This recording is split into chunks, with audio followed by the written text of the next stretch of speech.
I still don't know how to describe what I'm wanting to do on there.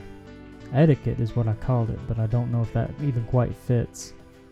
Because it's like they're not tutorials, but they're not... Yeah, it needs a fancy name, that's for sure. A title I can throw it on. 1, I'm trying to figure out what to call it. And 2, I'm trying to figure out exactly how to approach it. I know from talking to people that how to properly request a commission is definitely helpful. I feel like how to get started is more important than people think, but I'm almost stuck after that. The copying one is very controversial. People are very back and forth on that. I got some people that are very fond of the idea of copying and others that are not, but I feel like there's a time and place. So I feel like that would be a good topic. And also, I absolutely hate when someone messages me to copy another person's work, because you know they're just doing it because I'm cheaper. And it's like in those instances, you shouldn't take it. But like when you're learning, who cares? You copy everybody, that's the whole point. Yeah, is it a ripoff or an homage? Or purely coincidence? That happens all the time too.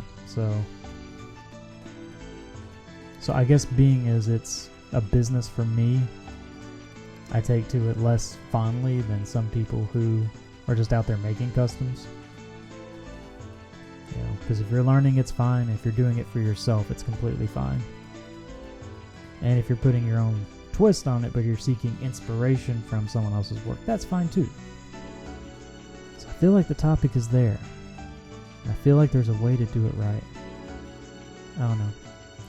I don't see the point of doing tutorials, you know? Because everybody else has tutorials out there. So I feel like me popping in and going, this is how you sculpt something, kind of feels like the same thing everyone else is doing. But I see people that get, nervous that they're copying someone. I've seen people ask me how to approach me about doing a commission. I've had the message where people go, make me something. And I'm like, give me a little more to work with. Tell me what you're wanting. Something a little more than just something. And then I see a lot of people that over exaggerate what you need to get started. Like, you don't need to buy every $12 amazing brush you can find. You can start with a $5 pack. You don't have to buy the best paints in the market. You can buy Walmart paints. Actually, they'll work fine anyway. You can actually make those work no problem. Just felt like it was one thing I could contribute that was possibly unique from what everyone else was doing. I also have one that I think it was like how to protect yourself as a buyer and how to protect yourself as a seller. Because too many people talk about getting ripped off by a seller, but it shouldn't be possible. There's deadlines attached somewhere. I had about 8 or 10, I think, up to 10 minutes each per video. I think that might be about what it would do. And it would give me something on camera for YouTube.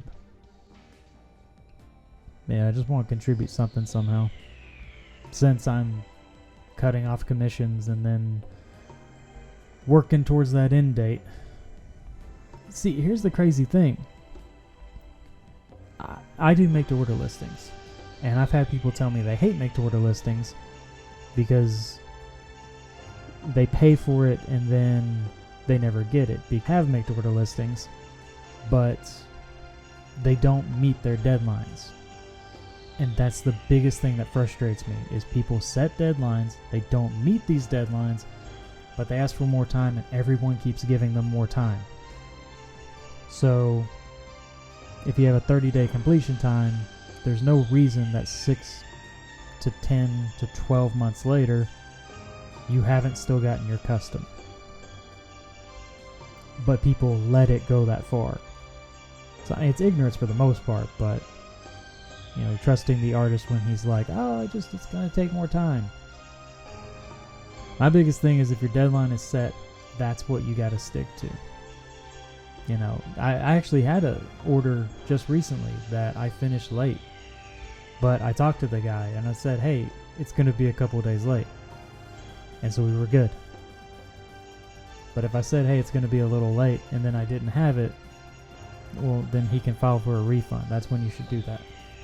Same thing with casters. There's a few of those that never pull through on their orders. And people just keep letting it go.